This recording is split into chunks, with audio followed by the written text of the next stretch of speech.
ఇక్కడ చూస్తున్నారు నా ముంగట పోస్ట్ కార్డులు ఉన్నాయి. ఇవి 10,000 పోస్ట్ కార్డులు ఉన్నాయి. ఈ 10,000 పోస్ట్ కార్డులు కూడా మేము చాలా జాగ్రత్తగా ప్రతి ఒక్క పోస్ట్ కార్డు మీద Aadhaar card number, cell phone number, గ్రామం పేరు, మండలం పేరు, జిల్లా పేరు అన్నీ కూడా వేసి గౌరవ ముఖ్యమంత్రి గారి కోసమని కేవలం మా జాగృతి కార్యకర్తలై మాత్రమే ఒక 10,000 పోస్ట్ కార్డులు ఇవాళ తయారు చేసుకోవడం జరిగింది. ఇది గౌరవ ముఖ్యమంత్రి గారికి మేము ఇవ్వడం జరుగుతుంది. జాగృతి ఆధ్వర్యంలో కేవలం మా జాగృతి ఆడబిడ్డలో కార్యకర్తలై మాత్రమే 10,000 పోస్ట్ కార్డులు ఇవాళ సేకరించి మీకు ఇక్కడ చూపిస్తా ఉన్నాం.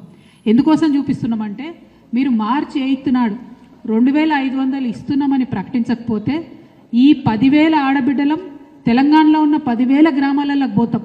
వేలాదిగా లక్షలాదిగా ఇట్లాంటి పోస్ట్ కార్డులే తయారు చేసుకొని మీ సోనియా గాంధీ గారికి 10 జనపథ్కి మేము పంపుతామని ఈ సందర్భంగా ప్రభుత్వానికి మేము హెచ్చరిక చేస్తూ ఉన్నాం. మీకు ఇప్పుడు ఇస్తున్నాం ముఖ్యమంత్రి గారికి.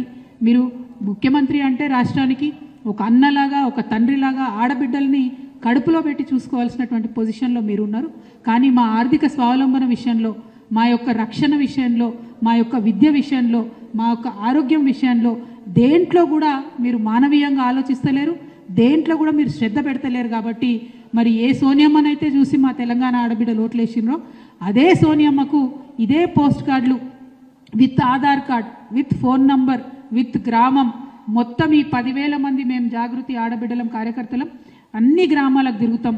లక్షలాదిగా సోనియా గాంధీ గారికి 10 జనపథ్కి మరి కార్డులు పంచుతామని కూడా ప్రభుత్వానికి హెచ్చరిక చేస్తూ ఉన్నాము.